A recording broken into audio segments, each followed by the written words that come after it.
We are down in the workshop today and just starting a new print here. That one's still just waiting for something, so an idea will come through, I'm sure, to print.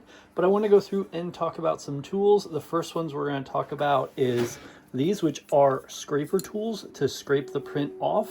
I have purchased other ones before these and they weren't scraping it off. These work amazing. Somehow they get between the plate and the plastic and they come right off on your 3D prints. So you have two of them. You have this long one and you have this one. This is the one that I like the most, so I'm always using this because it's kind of got an edge to get under it and it just pops up. But it's nice to have the long one in case you have a larger print as well.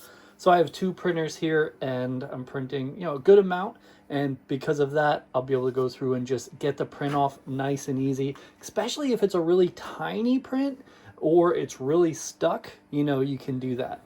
Big reason I like this is because if you're touching your plate, you're gonna have to clean it all the time, and this is gonna go through and help so you don't have to actually touch it, because once you get your fingerprints in there, then you got to clean it with alcohol, at least they say. And I've been doing it that way and I've been very lucky, so I'm going to continue to do it that way. But these are great. They were rated really well and I got them, and the other ones not as good.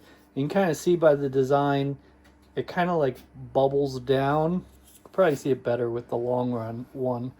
You can kind of see how it like bubbles down and it gets under and gets in between the plate and the builds to go through and pop it off. Pretty awesome. Definitely recommend these. They are the best. If I ever buy any more, they'll be the same ones.